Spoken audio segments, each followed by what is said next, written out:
Honorable members and members of the media, for the record, Geoffrey RUKU is a sitting member of parliament. He's a colleague to all members of this panel, and he's been sitting and continues sitting in the chamber with them. That notwithstanding, members will ask you incisive questions to determine your suitability or otherwise for the position to which you are nominated. We'll start with an introduction. I'm the chairman of this committee, the Speaker of the National Assembly. I'll ask Honorable Junet. Honorable Junet Mohammed, Member of Parliament, Suna East, Minority Leader, Member of this committee. Nelson Koech, Member of Parliament, Belgut, Member of this committee. David Kosing, MP Poko South, Member of this committee. Robert? I'm Ferdinand Wanyonyi, Member of Parliament, Kwanza, Trans Nzoia, and a member of this committee. Abdul Rahim Daoud, MP for North Imenti, Meru County, and a member of this committee. George Gitonga Murugara, Member of Parliament for Tharaka Constituency, Tharaka Nithi County, Member of the committee. Milio Diambo Mabona, Member of Parliament, Suba North, Minority Chief Whip, and member of this committee. My name is Owen Bayer, Member of Kilifi North Constituency, Deputy Leader of the Majority Party, and a member of this committee. Robert Mbui, MP Kadhiani, Deputy Leader of the Minority, and a member of the committee. Stephen Mule, MP Matungulu, a member of this committee. Dido Raso, MP Saku, a member of the committee. Abdi Shuri, MP Balambala, member of the committee.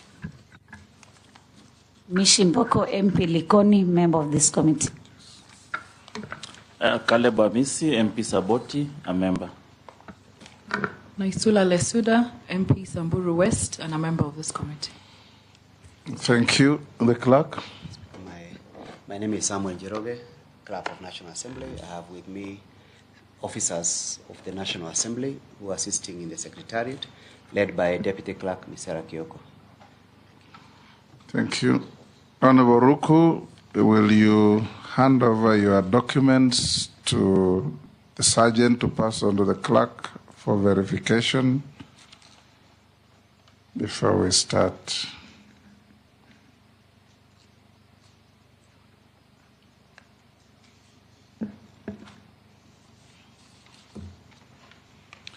Honorable RUKU, you have been nominated by His Excellency the President to be Cabinet Secretary for Public Service, Human Capital Development, and Special Programs. As a nominee before this committee, give us a concise and precise story of your life. Who is RUKU? What do you stand for? Why do you think you are suitable for this nomination? In not more than 5 minutes. Thank you, Honorable Chairman, Honorable Speaker. My name is Geoffrey Kariuki Kiringa, as I've mentioned.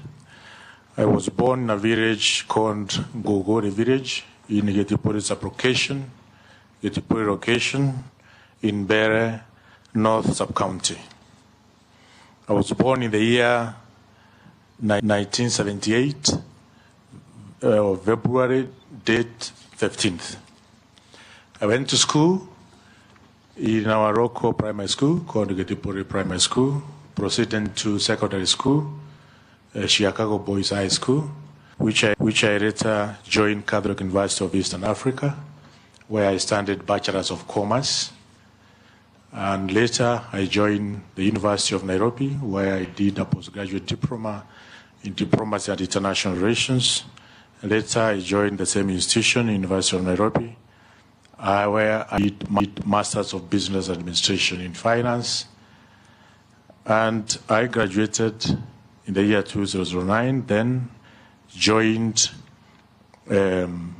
Embassy of Israel. But before then, I taught at Kenya Polytechnic then, students who are doing a diploma in diplomacy and international relations.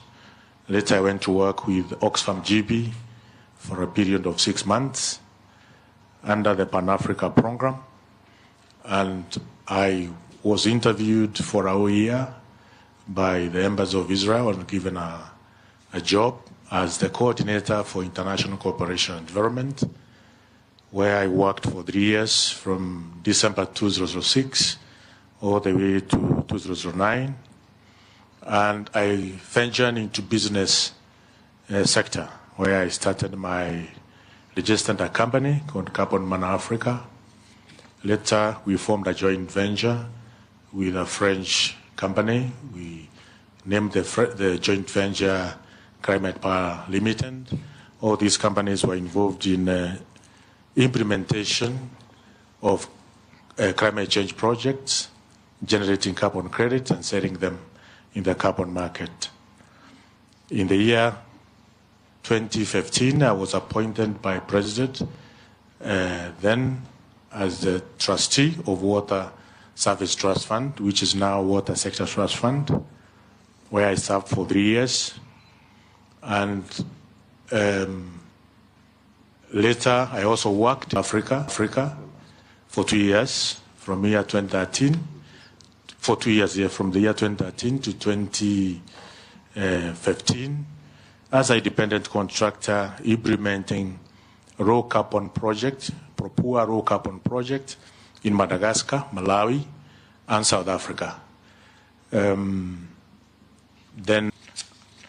I served also as a trustee, and later I filed for the parliamentary seat in the year 2022, where I was elected as a member of Parliament for Mbeere North constituency, the seat which I hold even now. Thank you, Honorable Chairman. Thank you.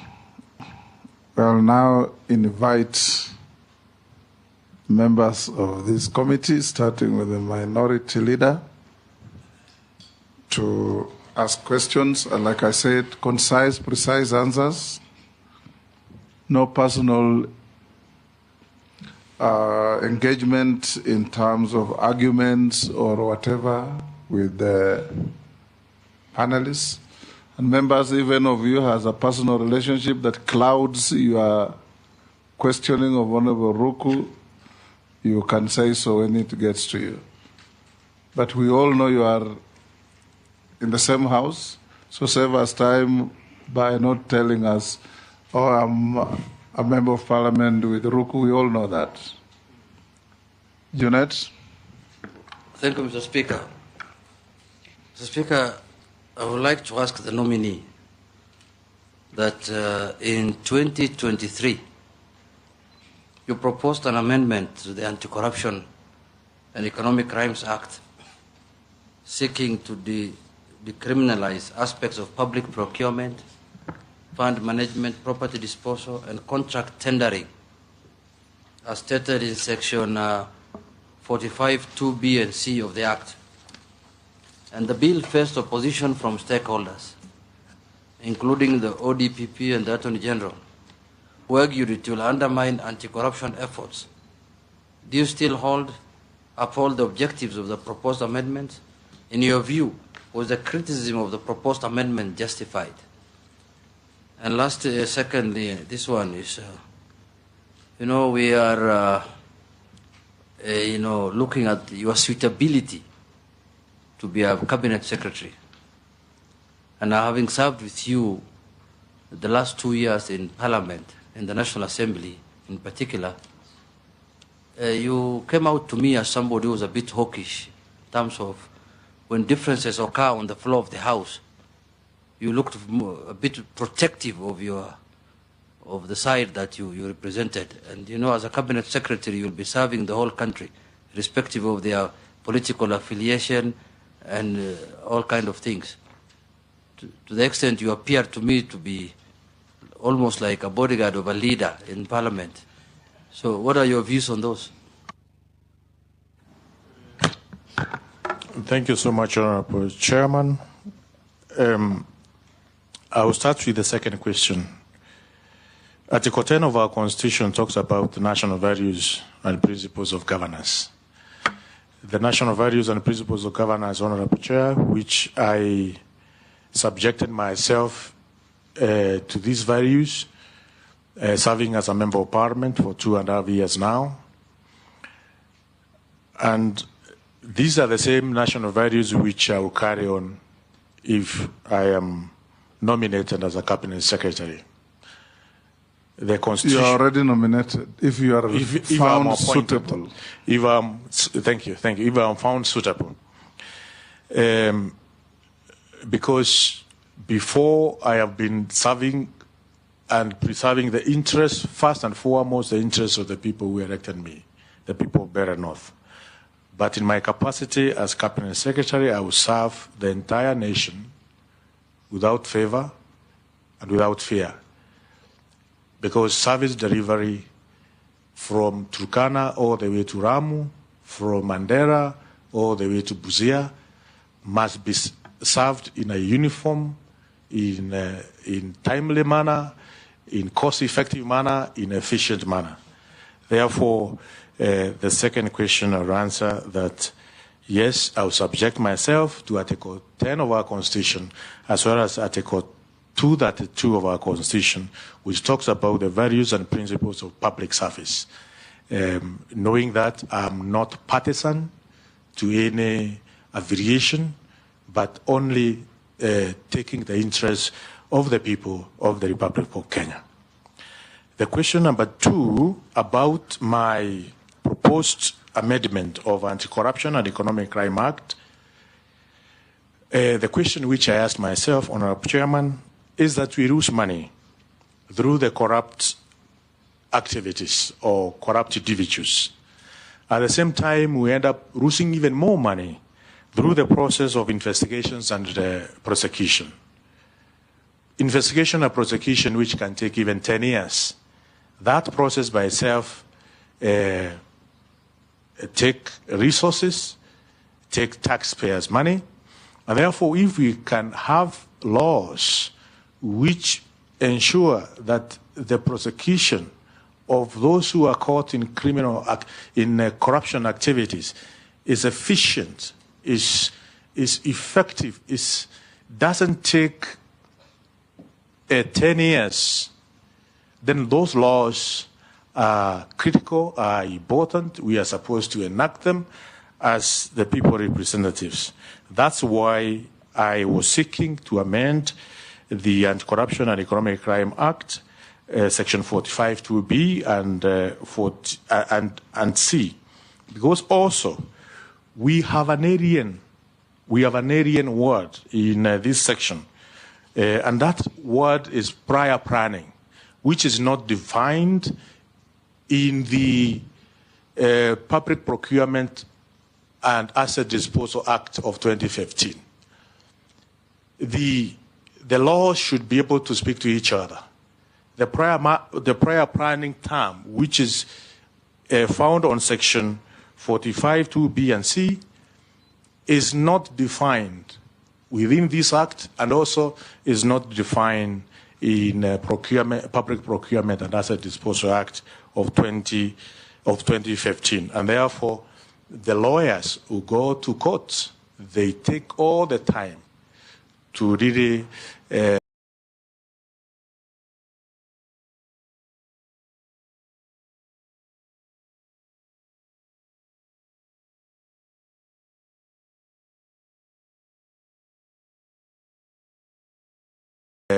place this term in appropriate place. So that's why the Office of the Public Service and Human Capital Development. CS2, you're on record on having appeared on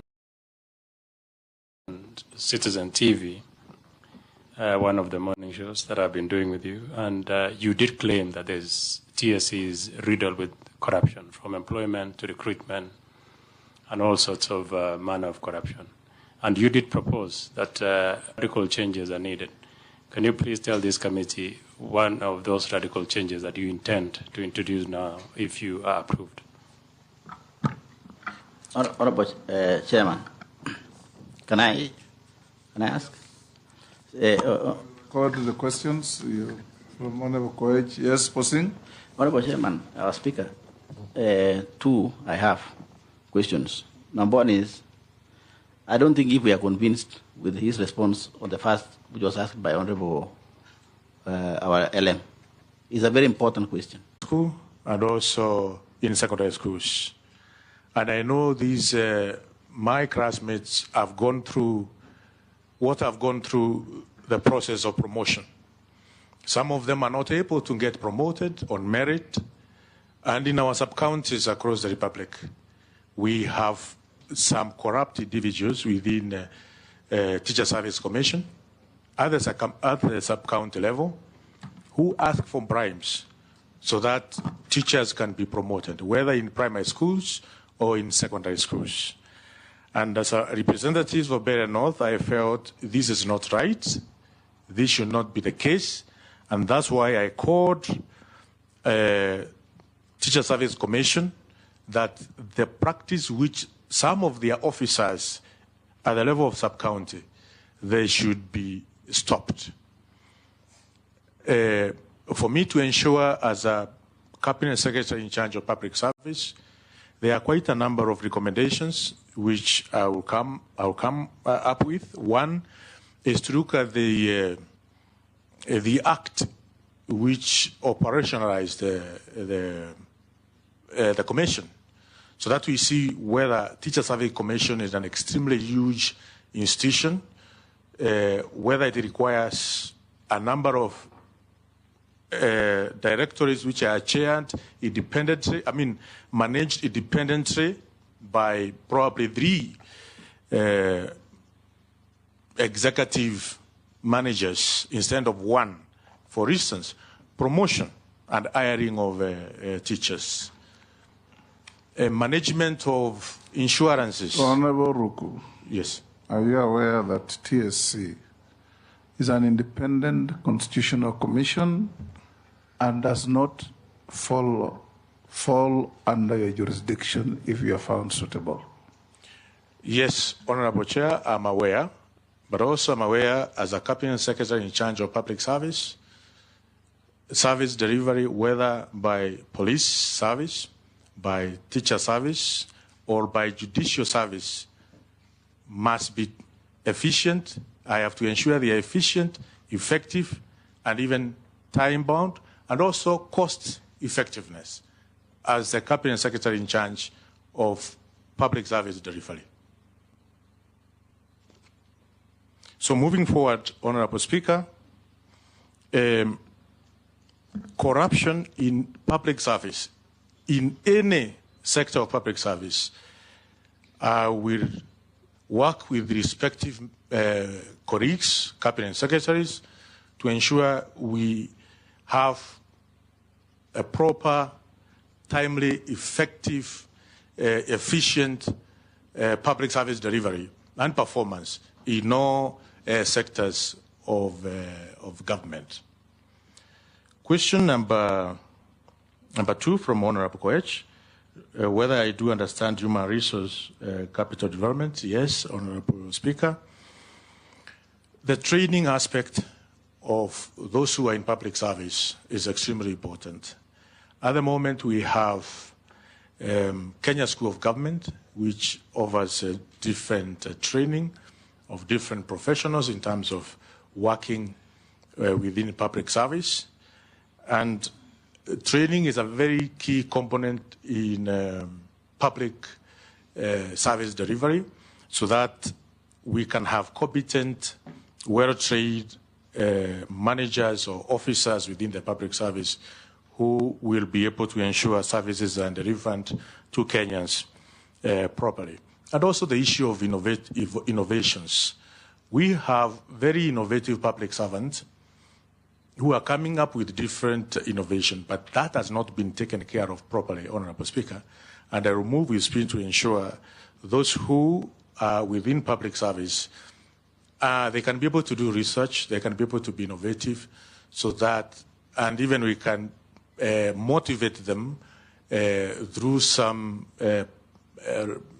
we can come up with a legal framework on how to ensure they are properly compensated, the innovations are properly compensated, so that instead of having foreign innovations coming to our government, we have local Kenyans, we have individuals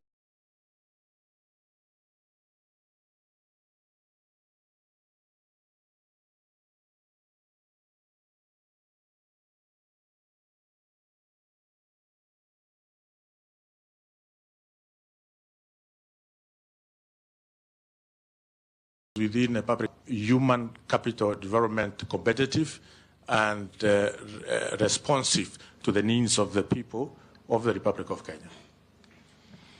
The question on whether I know Kenya, whether I have a good picture as far as Kenya is concerned. Honorable Speaker, yes, it is true I have traveled across this republic in my different capacities. In my CV, you may see Nairobi and Joburg. But in my time working, teaching as at Kenya School, Kenya Polytechnic, working with the Embassy of State of Israel, implementing carbon credit project in Kenya, I have gone in many countries, and it's true. For instance, we were doing a different research in Kapenguria. With when you are in the private sector, you tend to also add value to different other companies which I may not have put on my CV. But it is true, I have worked in different corners of this country. True, I have not been in a county like Mandera. But I have been in quite a number of, I have been in Kisumu County. I have been in Mombasa County. No. I'm just saying the counties which have been, and by the way, I come from a marginalized community, which is also a semi-arid. And when you look at the research, the issues affecting the people of Bere, where the constituencies which I represent, they are very, very similar to the issues affecting the people of Tana River, the issues of the people of Turkana and other corners of this country. Bere North is one of those constituencies that receive food distribution or food relief from the special program. And I know how this special program has really assisted the people of my community. And not only food distribution, also it is important to note that Bere North constituency receive porridge from Nakanek for all students, all pupils who are from PPP to all the way to grade 4.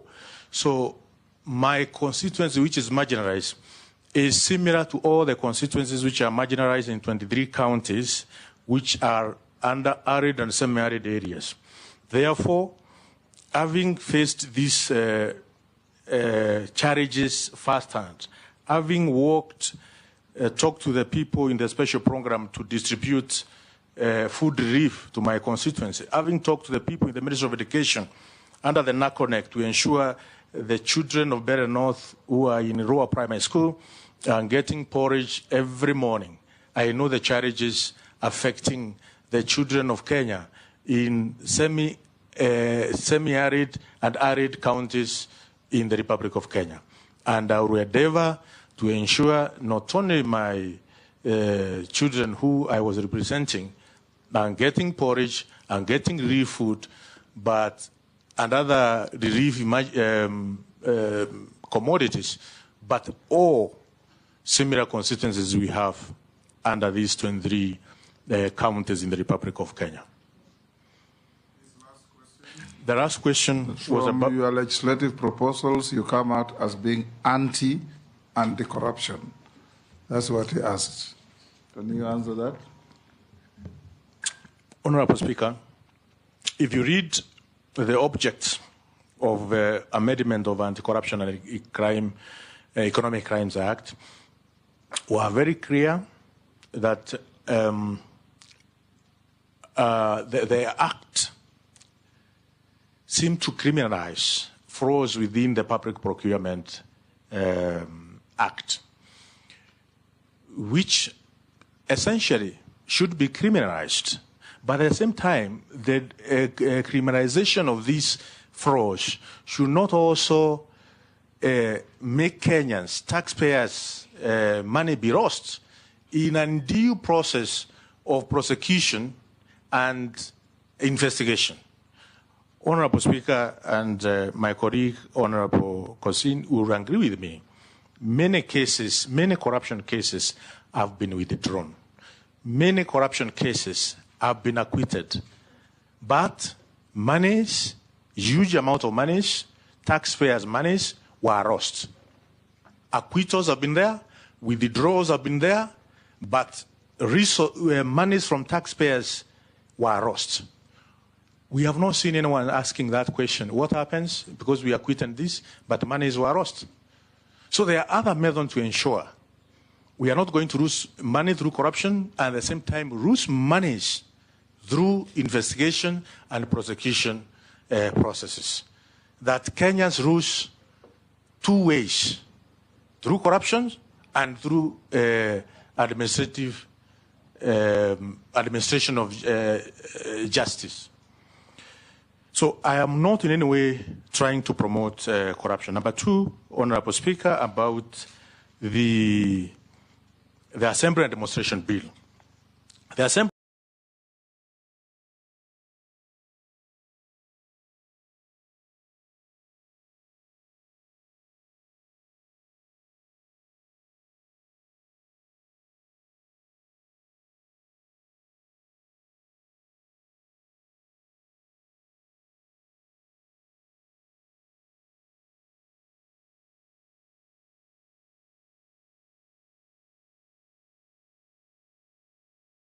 and Demonstration Bill does not limit of them. What this Assembly and Demonstration Bill is trying to endeavor is to protect the rights of other persons who may not participate in demonstrations, in assemblies, in picketings, and presentation of petition to public authorities. They have also the right to enjoy the natural state of environment which they conduct their business in. They have the right to go to hospital without intervention, children to go to schools without any hindrances. So also the right of children, the right of those who are sick need to be protected. So I was seeking to ensure we conduct demonstrations in the Republic of Kenya without causing damage, without loss of right, without losing life, because we have lost lives in demonstration. No life that should be lost because of demonstration. No property that should be destroyed because of demonstration. Children of the Republic of Kenya should go to school any time when the school is open. We have seen schools getting closed in this republic because of demonstration. So it's trying to bridge the two, the right of those who are demonstrating and also the right of those who are not in getting involved in demonstration, and especially the vulnerable, the sick, the old, and our children to enjoy the true state of environment. Robert. Yeah, thank you, Mr. Speaker. The Honorable RUKU, you are being proposed to be CS for public service and human capital. So, there's a point of order from Junet. Speaker, before we move forward, you see, the nominee is saying he's not limiting, he's not doing limitations of rights that have been given by the Constitution. Mr. Speaker, the Constitution provided in an Article 37, every person has the right peaceably and unarmed to assemble, to demonstrate, to picket, and to present petitions to public authorities. And it did not say there, Parliament should come up with the legislation to implement that article. It is very clear in the Constitution that so long as you are peaceful and you are unarmed, then you are allowed to participate. But now you are bringing extra conditions to the Constitution that school children going, sick people, nobody is interested in those ones. Weren't you not curtailing this freedom enshrined in the Constitution? And if the people are armed and they're not peaceful, then it becomes a security issue now. The security people have the legal mandate to deal with such cases. Why are you not using Parliament to curtail that right? Thank you, Honorable Speaker. Article 37 gives two conditions for Kenyans to be able to enjoy the right to assemble, to demonstrate, to picket, and to present petitions to public authorities. These conditions are peaceably and unarmed. Honorable Speaker, we know we have seen armed demonstration, violent demonstrations in the Republic of Kenya. For instance, 1 week ago, we saw doctors demonstrating at the gate of the National Assembly. It was peaceful. It was not armed. That is what the Constitution talks about. Such kind of demonstrations are so much encouraged and well taken care of under the Article 37. Mr. Speaker, but also, Honorable Chair, we have seen destruction of superhighway because of demonstration. We have seen Kenyans losing life during demonstration. We have seen many Kenyans losing property. Supermarkets across the Republic, along Rudhuri Avenue, destroyed. Supermarkets of one of the honorable members from Kieni, completely destroyed because of demonstration. So as long as we have peaceful demonstration, we have seen teachers demonstrating peacefully and unarmed. Those demonstrations are the intent and the letter of Article 37 of our Constitution. But the demonstration which we have seen where we have lost lives, where we have lost property, where destruction of national infrastructure or installations, those demonstrations are not foreseen in our Constitution. Thank you, Honorable Speaker. Yes, no, I'll not allow that. Robert? Yeah, thank you, Mr. Speaker, but it's important. If we have time, I'll give you an opportunity later. Robert? It's important to remind the CS that, in fact, a lot of loss of lives in those demos came from police bullets, not the demonstrators. Now, these nominees for the Office of Public Service and Human Capital Development, and this nomination comes at a time when our public service is reeling under excessive deductions in their salaries because of additional taxation and, of course, increase in the deductions from NSSF and even the health fund. Now, and you know that, of course, salaries have not also gone up commensurate. Now, in one of the TV shows that you frequented very, very much, you did support very, very strongly the introduction of a tax that had been proposed for vehicles. In fact, you said when people have vehicles, then basically that is an income-making tool and that they should pay taxes. As you go to this office, do you still hold that view? Now, the second question is that recently one of our colleagues was captured telling fellow colleagues that they need to support the regime because when you support the regime, then you can be given letters to go and appoint people in your constituencies. And that was for Teacher Service Commission. Now, this is another commission that employs on behalf of government. So my question is, what are you going to do to ensure that there is not skewed employment and that employment does not become, a preserve only of those that are in the ruling party? Thank you, Mr. Chairman. Owen? Thank you. I've already said public service, TSC is independent. Yes. And they employ on their own. They will never refer to you when they are employing. If you find favor and you get appointed.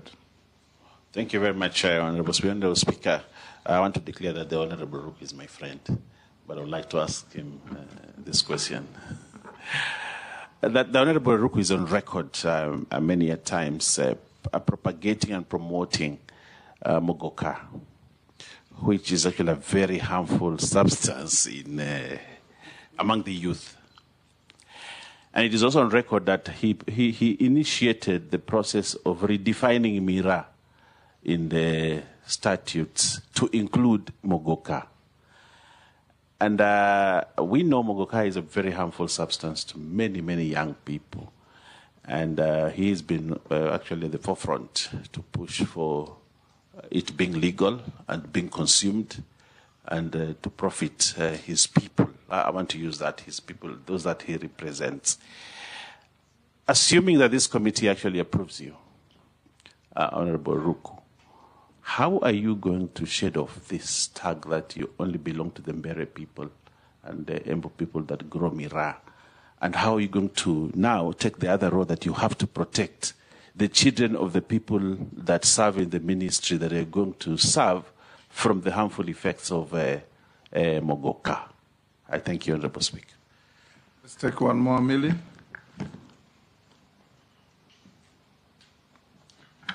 Thank you, Mr. Speaker.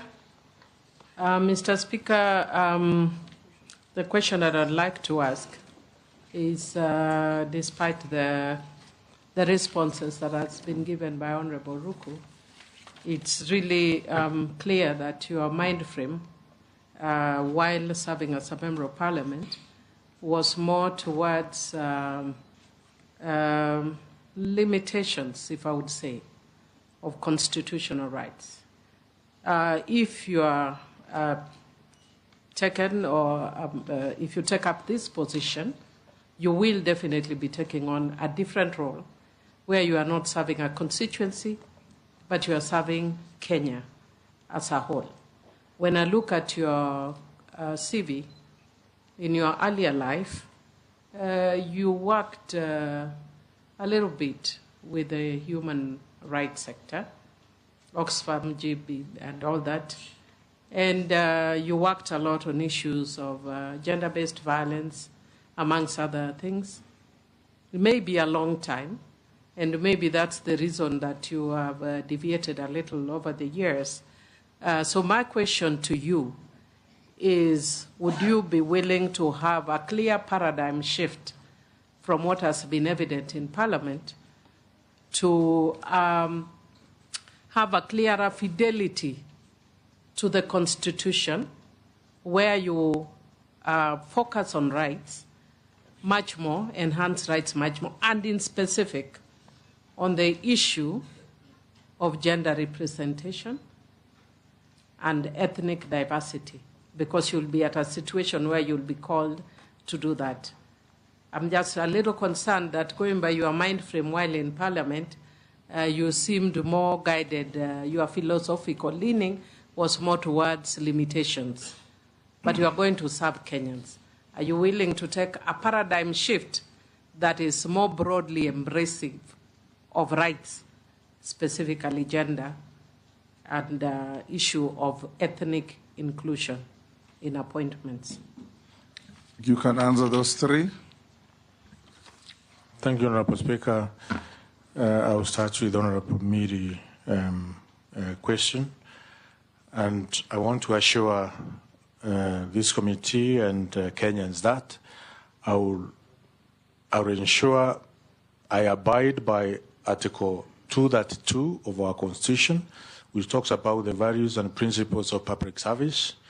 And the values on principles of public service, the issue of fairness, fair competition and merit on the basis of the opportunities and promotions, as well as transparency, the issues of ensuring all communities in the Republic of Kenya are represented within the public service, as well as to ensure persons with disabilities, as well as members of all ethnic groups are part and parcel of public service. Article 232 of our Constitution bides us and will be biding me more than ever before to ensure I I am firmly within the spectrum of Article 232, as well as Article 10 of our Constitution,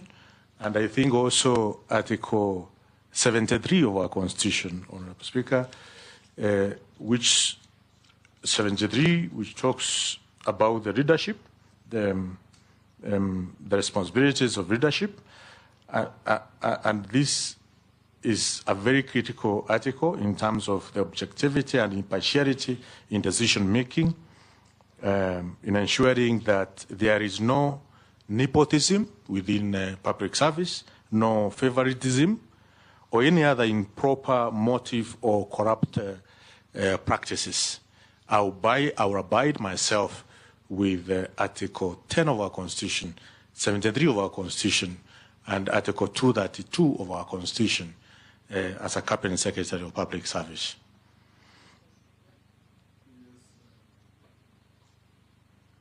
Thank you. I think that's a good, fair comment. I'm just wondering, because you focus a lot on the issue of equality, I don't know what your perspectives in the Constitution are on equity, which is affirmative action, because you've not mentioned the component of gender. Because sometimes in being fair, you exclude, especially for a person like you who comes from a marginalized community. How do you intend to ensure that women are included, minorities are included? Of course, you've mentioned disability, so I won't harp on that. Thank you, Honorable Speaker. Honorable Speaker, I'm record on ASANS.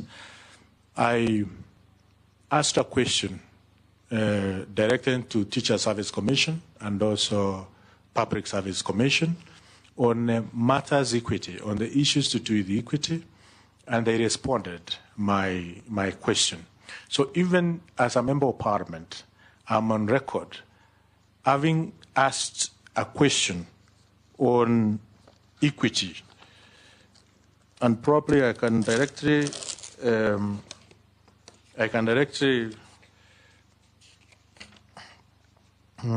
a question on Public Service Commission on action taken to mainstream marginalized groups and communities in the public service in line with Article 232. And also I asked a question on Teacher Service Commission on inclusivity in recruitment procedures and affirmative action, safeguard to teachers from marginalized communities. So this is matters, Honorable Speaker, I hold dear as far as equity, affirmative action, marginalization, gender mainstreaming within our our government or public service to ensure we run a just government and a fair system for all people of the Republic of Kenya. Go to the next. The Honorable Bayer, who has agreed that he did, we are friends. Honorable Speaker, I did not initiate the changes of definition of what MIRA is. Honorable Speaker, it is the Committee of Delegated Registration which, through the Ministry of Agriculture, found it necessary to ensure there is no discrimination to the farmers of MIRA. MIRA or Mogoka is one plant genetically. In genetics terms, we call it Eduris. I'm forgetting the other botanical name of MIRA. Eduris edaris. Eduris. Eduris? No.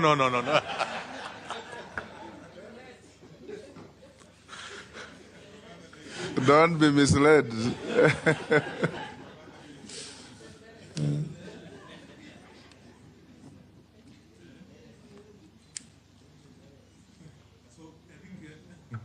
No. Honorable Speaker, that's Honorable Jeanette is trying to.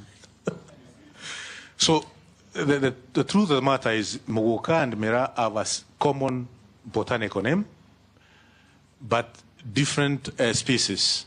So the Committee on Delegated Registration through the Minister of Agriculture was just ensuring that both Mogoka and Mera are properly captured under our laws, so that there cannot be discrimination of farmers of Meru who farm Mera and farmers of Embu County who majorly do the farming of Mogoka.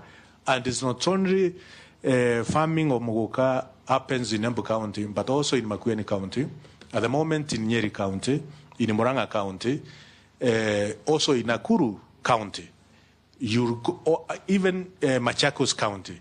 We have farmers who are doing the farming of Mogoka. In Meru University, Honorable Speaker, we have an institute which is dedicated to the research of Mera. And all the matters, all the questions in terms of what my Honorable Mbaya is trying to claim, that Mogoka is harmful, Mera is harmful, these are questions which can be answered by a government institution known as Institutes of Mera under the University of Meru, where we have researchers or professors doing the research in matters Mogoka, matters Mera. And not only the chewing of Mera, but also value addition of Mogoka and Mera. They have been found, there are research which have been documented and actually published in scientific journals on the benefits of Mogoka, the benefit of Mera. There are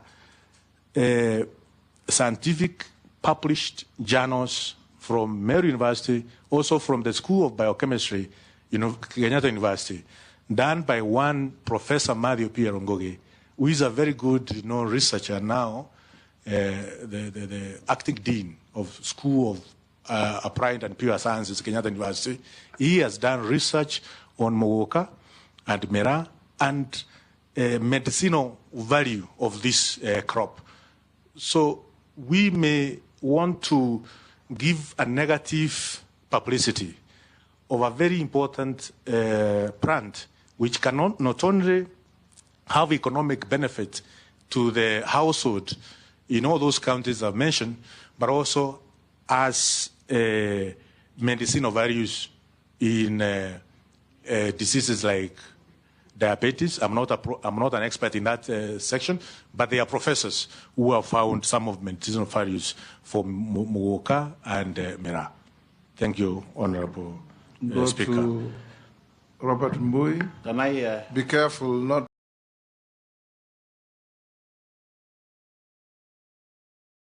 to make.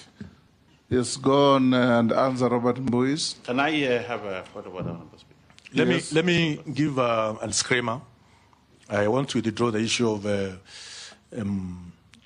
medicinal values as far as diabetes is concerned, because I'm not an expert, but I know there are published journals which can be submitted to this honorable committee on medicinal benefit of Mogoka and Mera.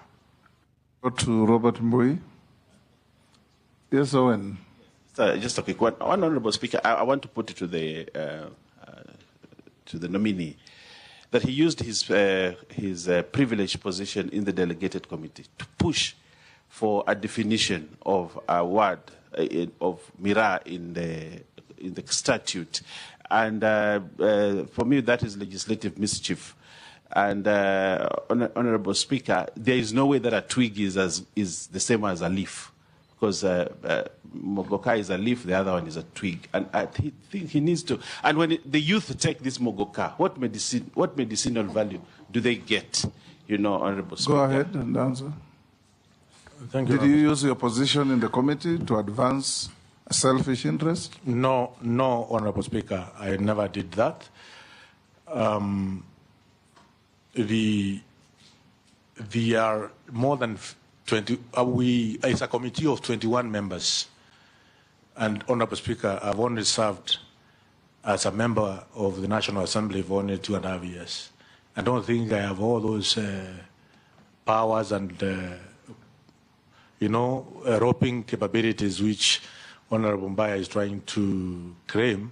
that within a very short period of my stay in Delegated and Registration Committee, and we are talking in 2023, meaning I had only served for a couple of months as a member of parliament, that I had the capacity to do what you are calling legislative mischief.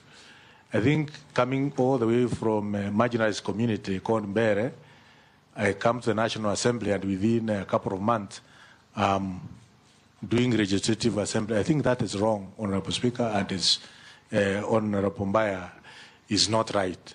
It is the wisdom of the Ministry of Agriculture and the wisdom of the Committee of Delegated Registration, chaired by Honorable Chemkonga. So it necessary and fit, and within the statutes, the legal Go to the frameworks. next question. Yeah? Answer the question by Robert Mbui. Thank you, Honorable Speaker. Honorable Mbai, I will serve the Republic of Kenya without fear and without favor. The issues of employment will be cut across. The face of Kenya must be seen as per our Constitution, as per Article 232 of our Constitution. As a Cabinet Secretary in charge of public service, I will ensure these are issues which are mainstreamed within the public service. No nepotism as far as employment is concerned.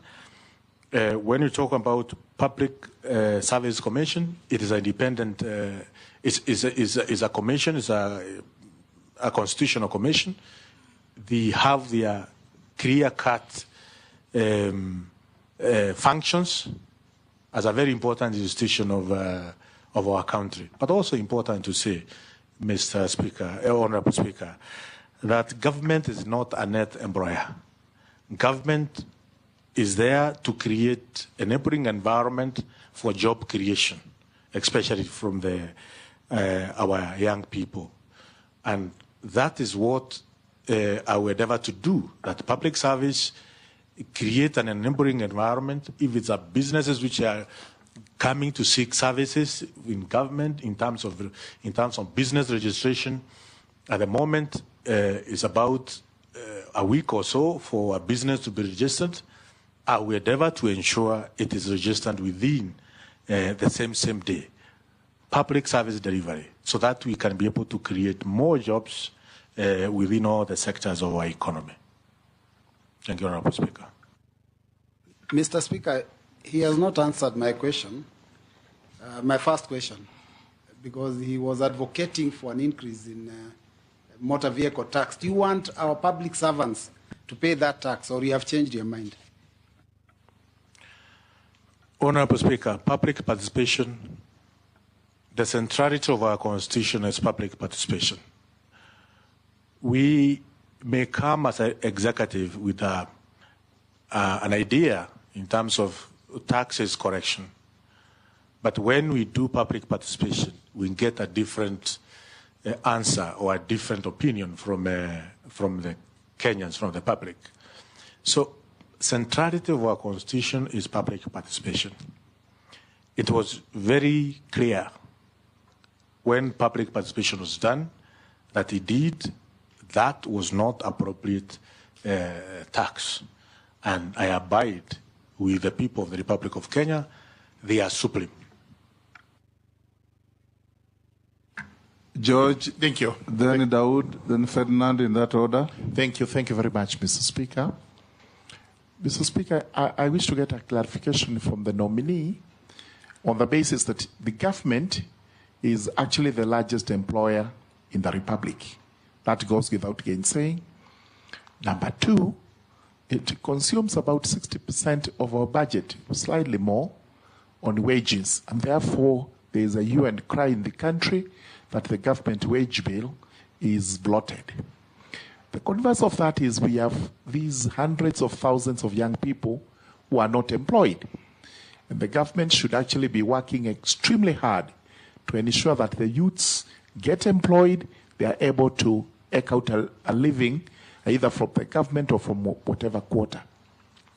How will you, as the CS for civil public service and Human Resource Development. How will you harmonize the issue of the bloated wage bill vis-a-vis the unemployment in the country, as a result of which we have very little money left for development? Thank you, Mr. Speaker.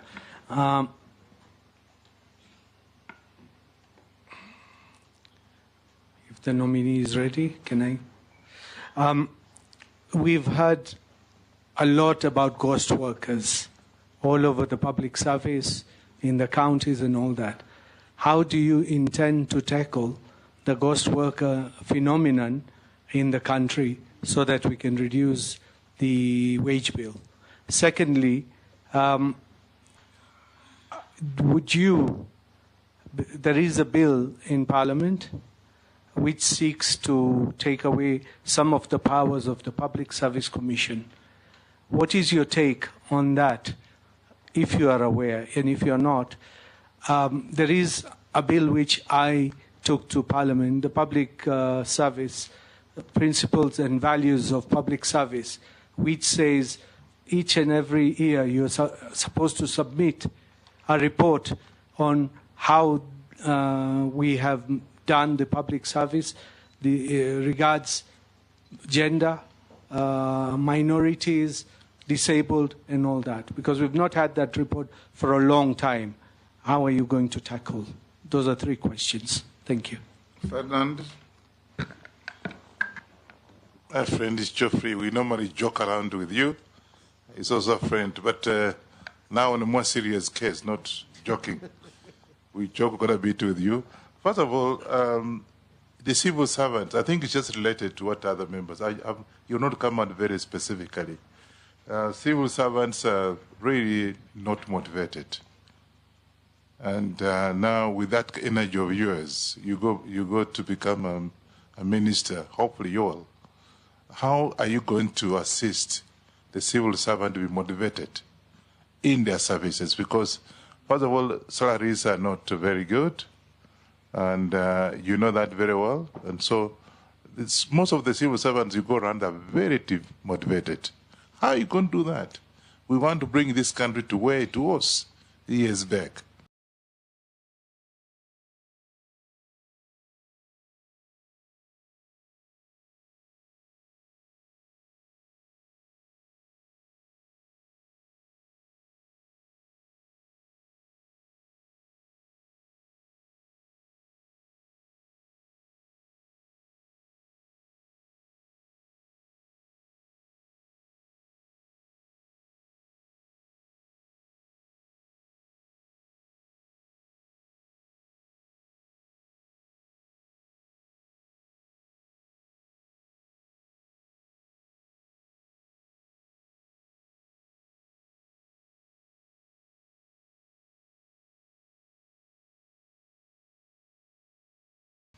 The other one is that, so very, very personal, my brother, to take money from the government and pay your personal bills. How are you going to do that? My brother. Don't cause the nominee. How are you going to do that? My brother. Don't cause the nominee. He's just a nominee, he's not your brother. No, we call each other brothers. I've carried this forward. So for purposes of this, for the purpose of just this, a nominee. Yeah, you are a nominee. Yes. How are you sorting out these problems? Thank you. And answer Morugara, Dawood, and Ferdinand. Thank you, Honorable Speaker. I'll start with the issue of ghost workers. It is true, we have experiencing ghost workers within public service. And my definition of ghost workers, Honorable Speaker, is anybody who is employed by government or offering public service who report to work and disappears after 10 or so minutes. We have cases where doctors will go, or clinical officers, or even nurses will report to work, and within 10 minutes, Honorable Speaker, they are out of dispensary, out of the hospital, to other clinics within the surroundings. Those are ghost workers. We have procurement officers, Mr. Speaker, who have ensured government vehicles which are supposed to be disposed are relying on parking yards for years. So government end up losing huge amount of money when it comes to disposing some of these vehicles. Public procurement officers who cannot ensure the disposal of public assets are done in a timely manner, it ends up making government lose money. These are ghost workers. And I will come up with information technology, or rather a system. We put a system in place which can be able to link all the government institutions. All the government institutions can be able to talk to each other in matters of civil servants who are reporting to work. The timesheet is an extremely important component moving forward, that once you go to your place of work, we are supposed to know you have reported at what time, and your output, what you have done that particular day, and what time did you leave your workstation. These can only be achieved through ensuring we digitize, we transform how public service is offered through a unified digital government framework. Under the executive order 2023, did put the transformation of public service performance and delivery under the Ministry of Public Service. And I think having a unified digital government framework will enable us to solve some of these challenges we are facing as far as ghost workers are concerned. And it will help us in cutting the cost, in ensuring the service delivery is timely, is effective, is is effective, not only effective, but also time-bound. Going to the second question on bloated wage bill, yes, it is true the government of Kenya has a huge wage bill at the moment, and which need to be relooked at. But at the same time, when we are talking about bloated wage bill, Honourable Speaker, how can we ensure it is within the required space? The remuneration of public servants is very important, but it's the same which is increasing the wage bill. So a proper review of demand and supply of public services need to be done. The public servant who we have within the public service, do we need them? Probably there are those who we don't need them within the public service. The services which they are offering, are they truly needed? So this is a review which needs to be done so that we can be able to tackle the problem of bloated wage bill. But also, we need to automate the monitoring system to ensure attendance and output are commensurate. Because if you go to the office and you do nothing for the 8 hours, your output is zero. You don't need to be paid any coin from the taxpayers' money. So these are some of the reviews which we need to conduct urgently to ensure that indeed those who are working within the public service, their services are needed first and foremost, and where we don't have, we can be able to get the supply of the services. But also importantly, we need to unify and have a digital government framework, and I know at the moment the government is trying to digitize quite a number of services, but they are still disjointed. We need to ensure they are unified, and also we need to ensure that we don't pose security risk through having vendors of these systems coming from other parts of the world. We need to develop our RUKU solution to ensure we don't pose security risk to our very vital information. So it must be a coordinated, sovereign, and cost-effective approach in terms of unifying a digital government framework. The other question is about motivation of civil servants. True, we have very hardworking civil servants who need to be motivated, but also at the same time we may be having some who are not very hardworking, and that's why the issues of service charter, which used to be there, are no longer very prominent at the moment.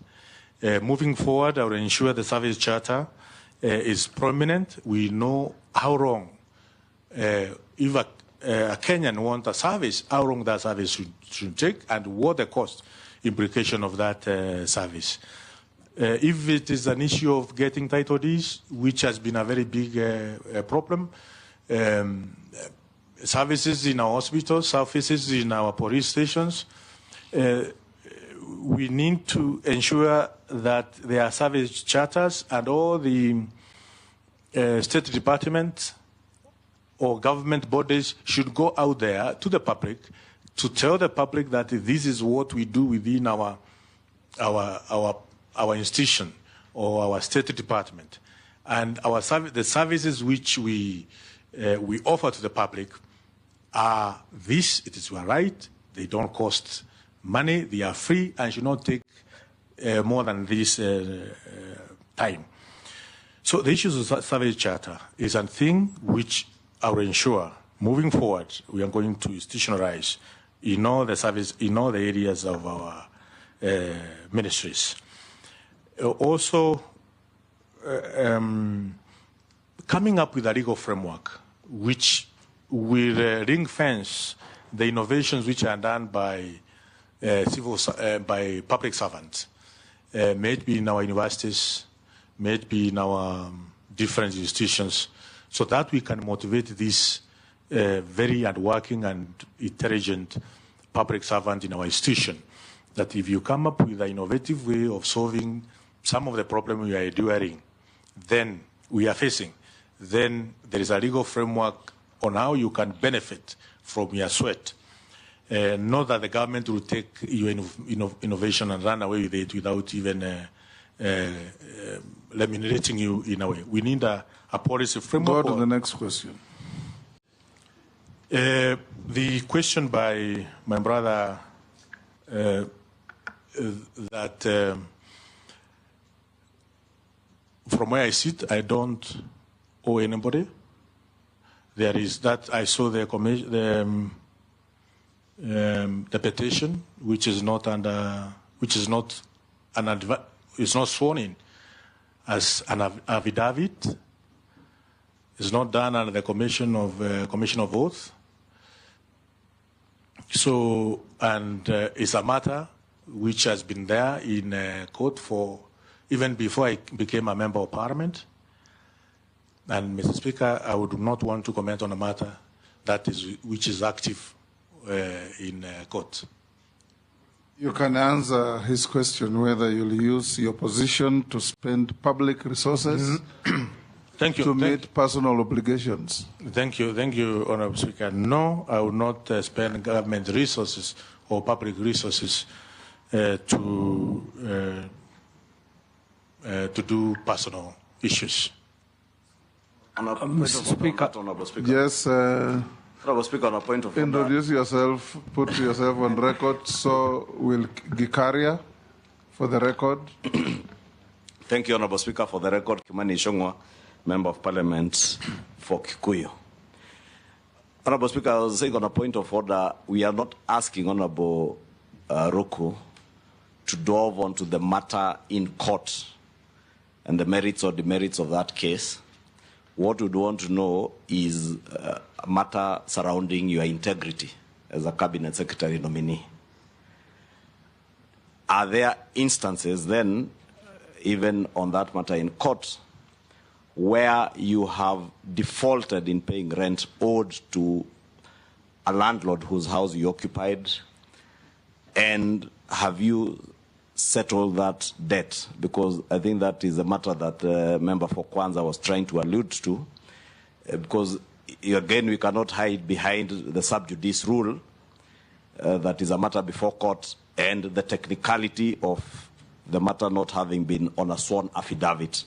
We therefore want to know, have you defrauded anybody, whether on rent or on any other matter? Because the matter touches on your integrity as a public officer. Thank you, Honorable Speaker. I can confirm I have not defaulted or defrauded anybody on matters rent or matters concerning private business or private engagement. But we have very crooked people out there who may want to defraud you just because they think you have this title. Now they come up with all manner of claims. That's why, Honorable Speaker, I categorically say no to some of such individuals. Yes, Caleb. Yes, Daud, which one? My question about the Public Service Commission, being an independent commission, I asked you whether you are aware of changes which are being made to the Public Service Commission, and if you are appointed, will you interfere with the Public Service Commission roles? Honorable Speaker, I confirm that the Constitution of the Republic of Kenya is clear on the functions and mandate of Public Service Commission, and I will abide by the Constitution of Kenya without interfering the mandate and functions of Public Service Commission. However, thank you. Caleb, Yeah. then Mishi, then Shuria. Yeah, thank you. I wish you were as brief as that. You'll have moved faster. Speaker, I just have two questions. One, the office that you are going to occupy, if you are approved by this committee, requires a person of high emotional intelligence. And you've seen previously public officers, after they're either impeached or fired, they come out and release information to the public, information that probably the public ought to have known while you are serving in that office. But we get treated to these theatrics after you've left the office. And that is actually from even your immediate, immediate former occupier of that office. It came out and released information, which of course should have been released earlier so that the public is supposed to know what happens in those offices. But why am I asking you this is because your bills that have come out, be it the Anti-Corruption, the Demonstration Act, it looks like they are out of emotion. If demonstrations were done by the other camp, maybe the supporters of Raila, they were done by Gen Z, they were not favorable to your side. And that's the reason why you decided this is how I'm going to handle my opponents. So this puts you on a person who lacks emotional intelligence. You act out of emotions, and this is a position that requires a person of high integrity as well as emotional intelligence. Are you emotionally intelligent enough not to treat us to another Muturi kind of theatrics? Then secondly, the Huduma Center and services, it looks it was a revolutionary idea, but it has had a lot of Kenyans have complained so much about the services at the Huduma Center, whether it is working, whether the data from the citizens are protected or are not susceptible to international, hackers. How safe is our data? How revolutionary was this idea? And how are you prepared to handle Huduma Center services to the satisfaction of the citizens? Because as it is now, citizens are not, and this is the meeting point of all citizens of Kenya, whether they are from opposition or the government, whether they are supporting.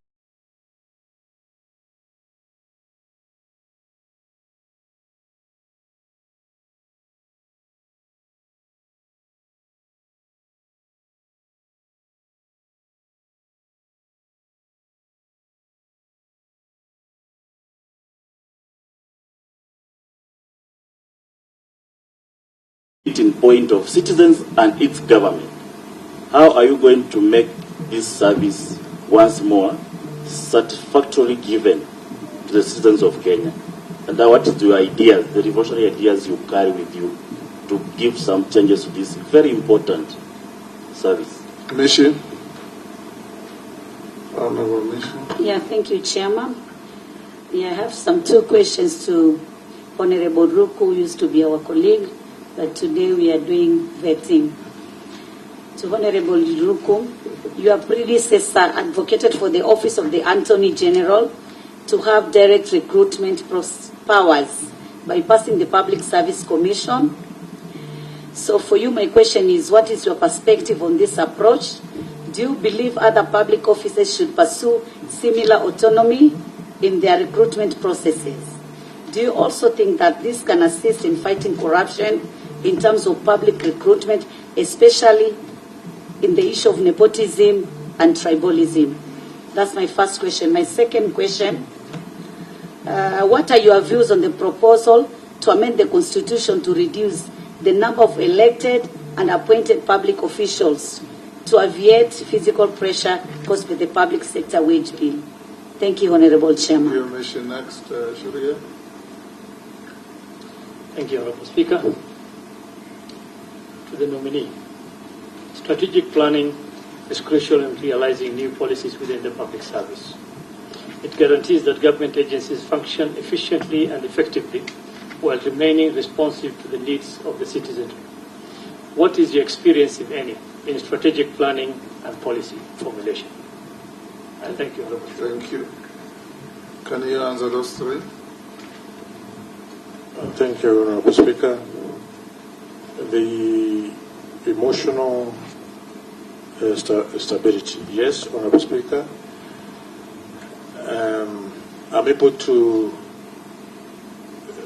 it's not only the two bills which my colleague has mentioned, but also, Mr. Speaker, I came up with a virtue asset bill, which is on different stages of legislative, which is an extremely important bill on matters to do with virtue assets within the space of our republic.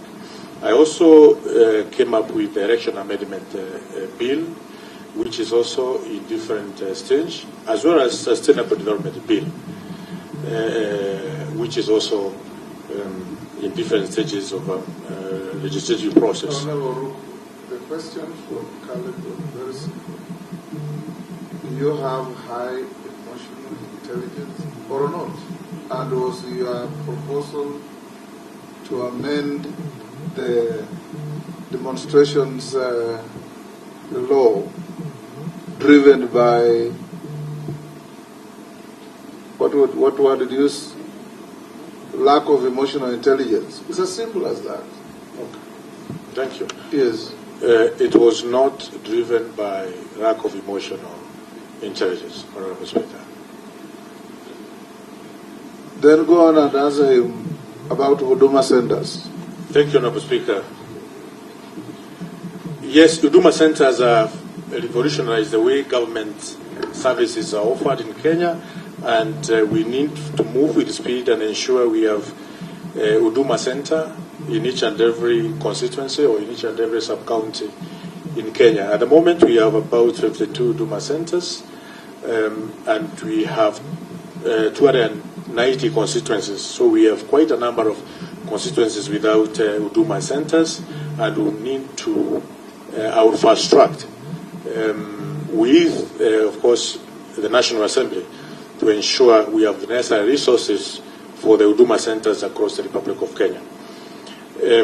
Also, we need to bring in other services within Huduma Center. At the moment, we have almost 30,000 services which are offered virtually or on a digital platform. But when it comes to the bidding systems, we need to enhance the bidding system when Kenyans are paying. We don't want to have a situation where there is even cash handling at whatever service which is rendered by government. On issues to do with strategic planning, yes, I served as a trustee of Water Sector Trust Fund, and a strategic plan is a purview of the board, and I was one of those who went through the process of having developing a strategic plan for Water Sector Trust Fund in the year 2015. Also, as a member of parliament, it's a requirement for every constituency in the Republic to have a 5-year strategic plan, which also I developed for Bere North constituency, as well as policies. In terms of wage bill, I think I talked about the wage bill. Yes, we need to conduct a review of the public servant and the public services which are offered, and know whether we need some of them or not, and we see how we can cut down the wage bill, but at the same time remunerating those who are doing a good work or good work within the public service. But we need also how to take care of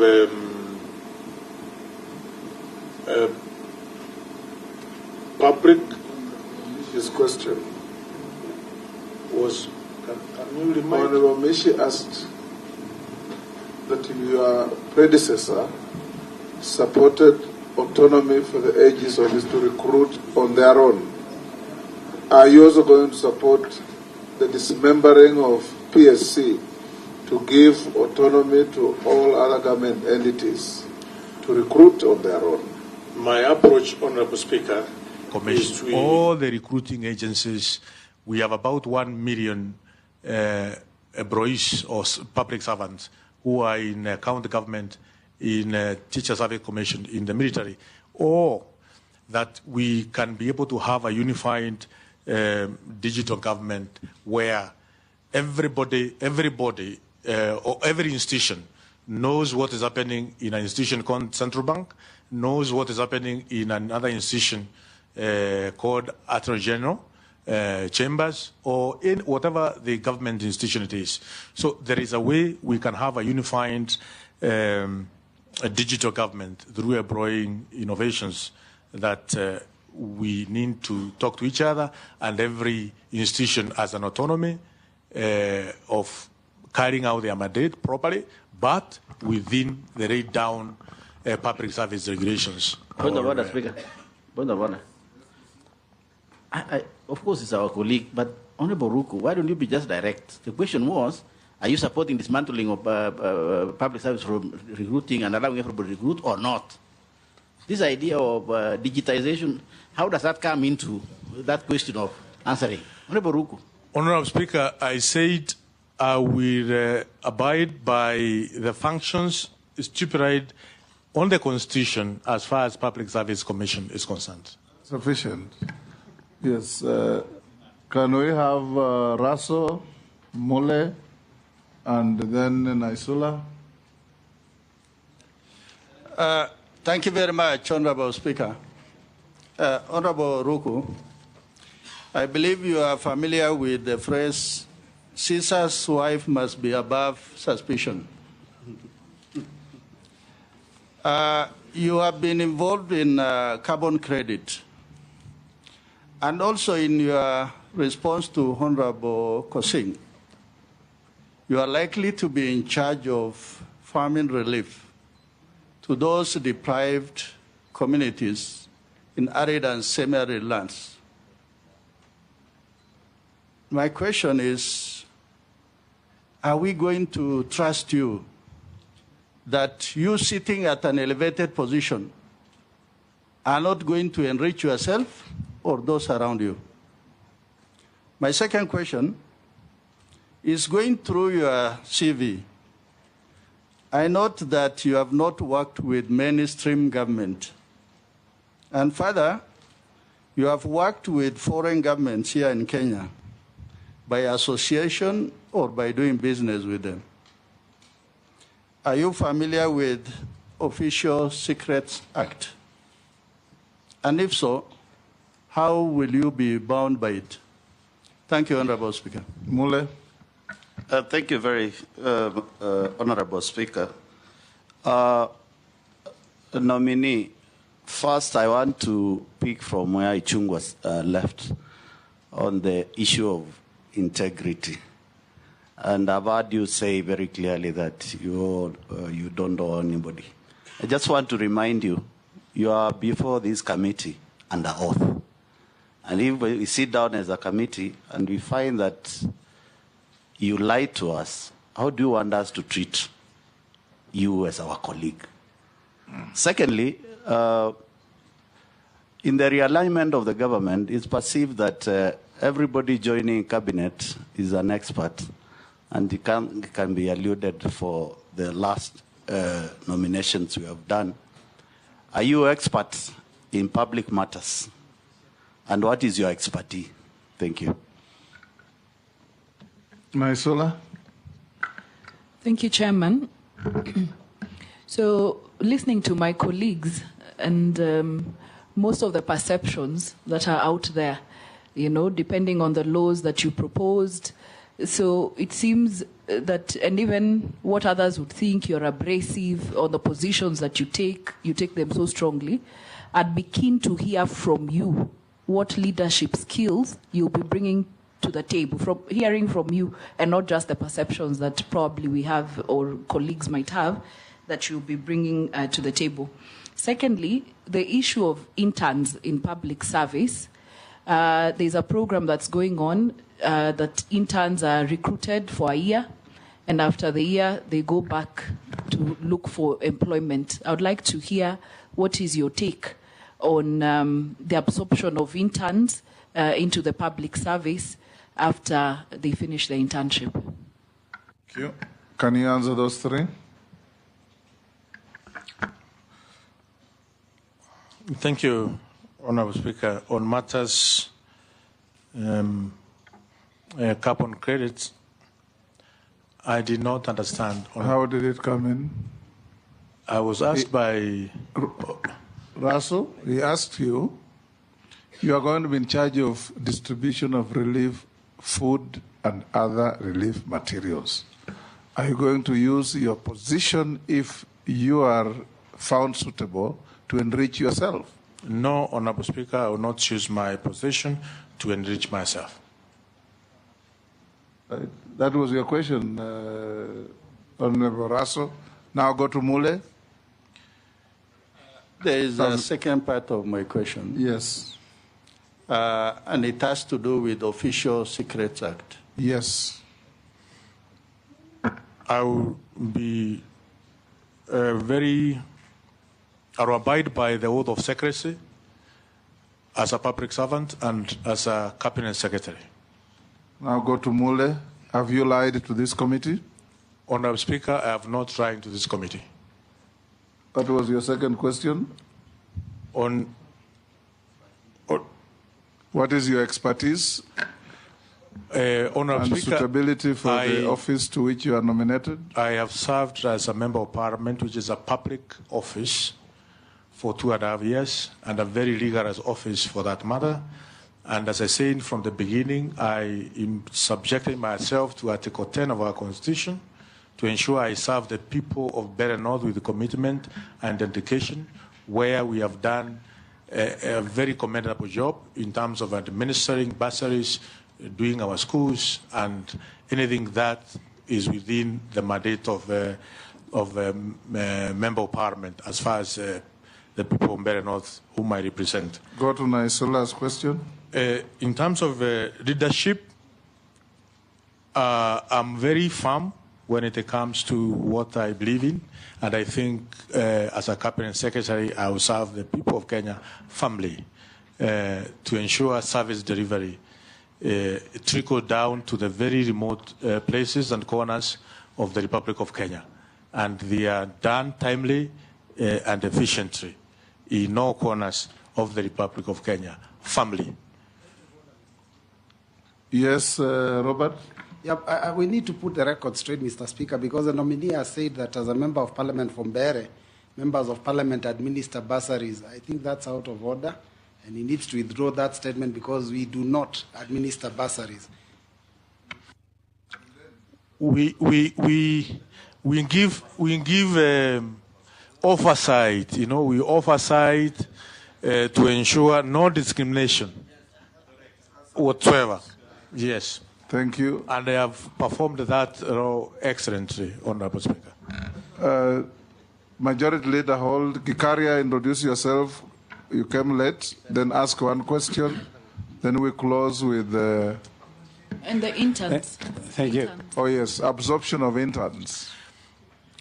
It is true the internship is done between 6 months to 12 months at the moment, and we need to enhance the internship program in terms of once you finish the internship, what happens next. At the moment, there's no even certification which they are getting. I will ensure any young person who has done internship with the public service gets certification, and we put as an added advantage in terms of recruitment in other government institutions that if you have served as an intern, you have an added advantage to get a job if you do qualify for the role which you have applied.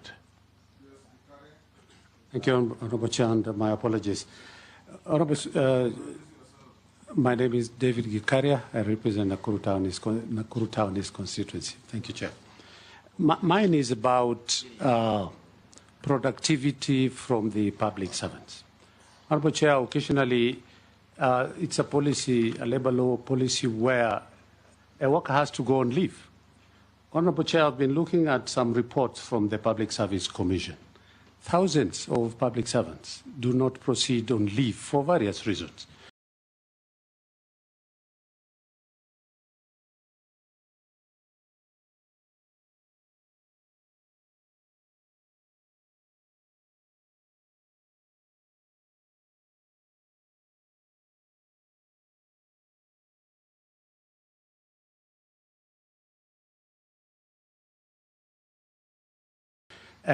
Maybe the just protection of their position and things like that. And things. So what I'm just saying, Honorable Speaker, is what is he going to do to make sure that public servants proceed on their leave on time, mandatory leave? Thank you. Yes, Ruku.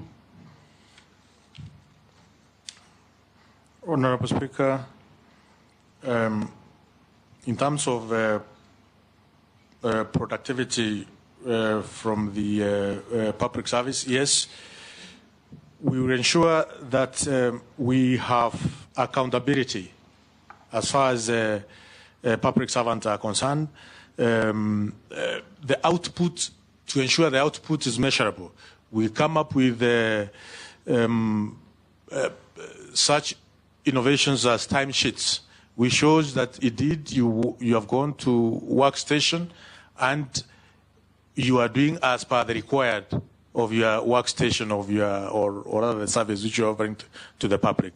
So these will be tools, some of the tools which you will use to measure your output, and in that case to ensure you are productive within your workstation.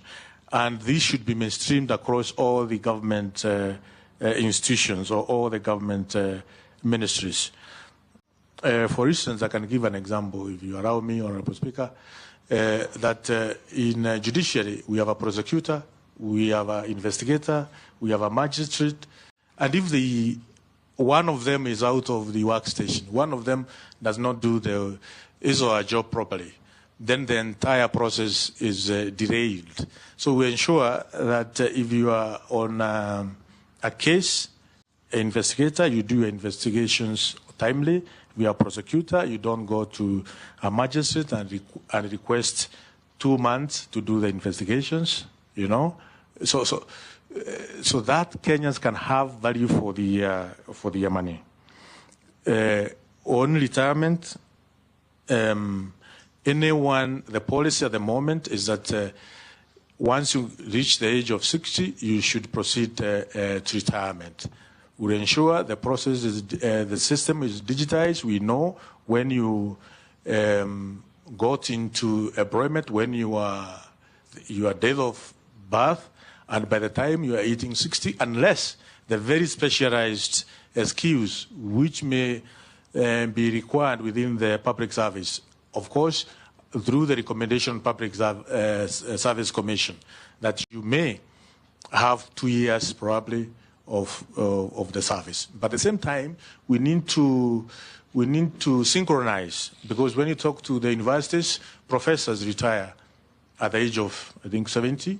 When you talk to judiciary, judges retire at the age of, I think, also 70.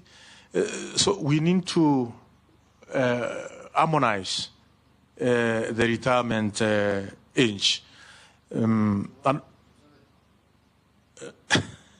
No, I have not said 270. I'm saying there's need to relook the harmonization in terms of which is the right age, depending on the skills which you have for retirement. They should be skills-based. Majority Leader. Thank you, Honorable Speaker. Honorable Speaker, mine will be two very quick ones. One in relation to what I think either Robert or the member for Matungulu had asked on your experience. Because you've only served in public office for just 2.5 years. From your CV and everything, all the documents you've submitted, you've only been in public office as a member of parliament for the last 2.5 years. And you're now transitioning from elective office, having served only for 2 years, to an appointive office in the executive. We have seen in the recent past people who served for one term of parliament and transitioned to the executive become extremely arrogant, overbearing on other leaders, holding especially members of parliament with contempt. Are we likely to see the same arrogance, contempt for members of parliament and other elected leaders that we have seen with others who served before you in parliament for one term, now that you even served for half a term, not even one term? Do you see the hubris that we've seen before with you? Should you be approved by this House? My second question, Honorable RUKU, you have been a key defender of this government in and out of parliament, on national TV, in the villages in Embu. And the president from the executive has expressed his frustration with having cabinet secretaries who cannot espouse a single government policy, who cannot be there to speak for and on behalf of government. If you are approved and you are transition to the executive, are you now going to become too bossy to be seen to defend the same government that you are being appointed to? Will you be too bossy to interact and work with members of the public, or shall we see the same RUKU who was able to espouse government policy and government agenda on national TV? Are we going to continue seeing that side of RUKU in articulating government policy and communicating what government is doing to the Kenyan people from the executive?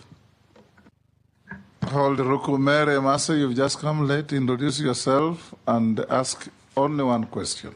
Thank you, Speaker. I'm sorry I'm late. I was in another committee. Masa Mary is my name, MPS South. Honorable RUKU, I just have one question. How are you going to ensure that there is transparency and accountability in public service, especially when it comes to recruitment into public service opportunities, which is perceived by the public to be a preserve of a few or a few regions? How are you going to ensure there is that equity? Thank you. Thank you so much. For Honorable, I must say I responded to that, Honorable Speaker, that the Constitution, Article 232 and 10 of our Constitution, I will abide by that to ensure no nepotism, no corruption as in employment, and more so within the public service. I'll go out of my way to ensure Article 232 is well followed. The question by the Honorable Kimani Ichung'wah, the Leader of Majority, I will work very closely with the leadership of the Parliament, National Assembly, and both Senate, in terms of the committees, the departmental committees. The question was, will you be bossy, condescending, and arrogant? I will not, Honorable Speaker. You will not see such kind of character from me.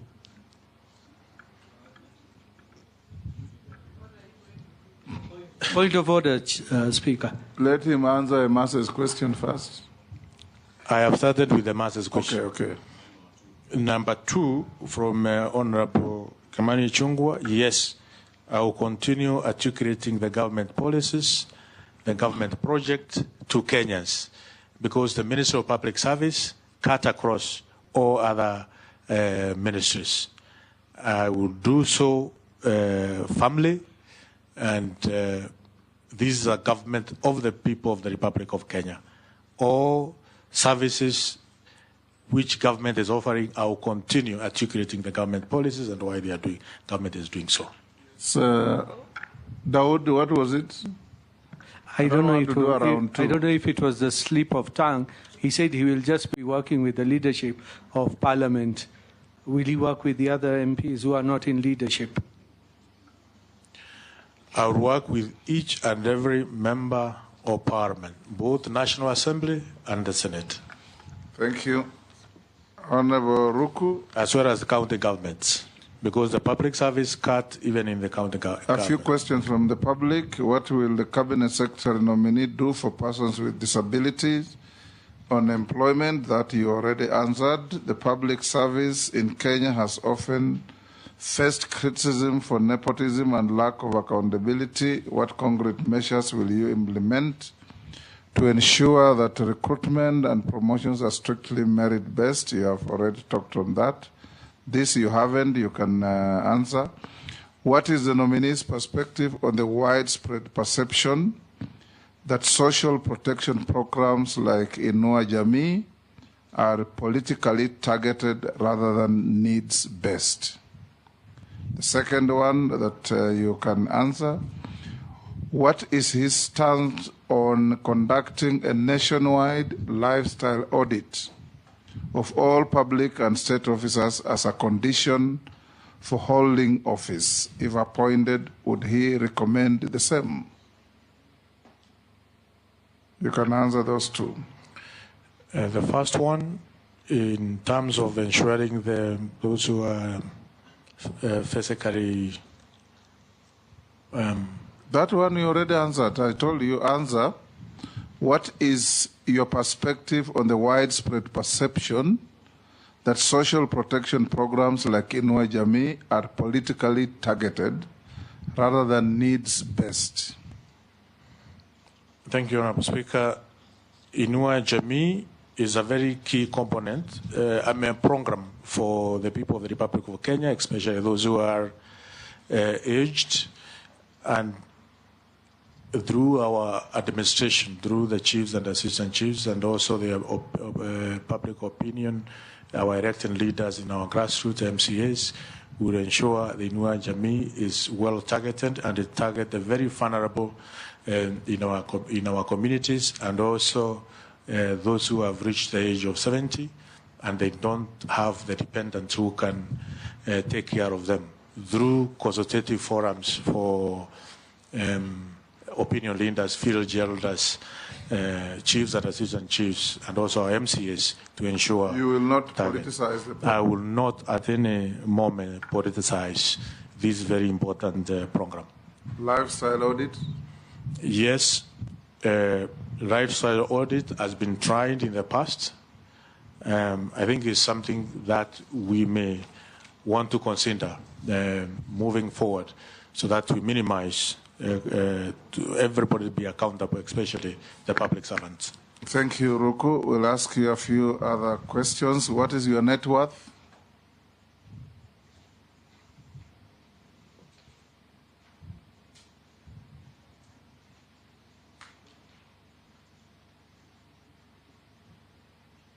Thank you, Honorable Speaker. Land and buildings, about 40 million. Family residence, 60 million. SACCO and savings, 15 million. Share from private company, 250 million. Motor vehicles, about 12 million, a total of 377 million. Have you ever been convicted of an offense in a court of law? No. Have you ever been adversely mentioned in a parliamentary committee report? No. Do you hold any office in any political party? No. You are not an official of DP? I'm not an official of DP. I'm a member. Have you ever been dismissed or removed from office for contravention of provisions of Article 75 of the Constitution? No. We have received your documents that have been cross-checked with what we have and have been found in order, so we can now release you to go to your other duties. I thank you, Honorable Speaker and Honorable Members, for this opportunity to interact with this very important committee and also with Kenyans. Thank you so much. Thank you, and may you have a good afternoon.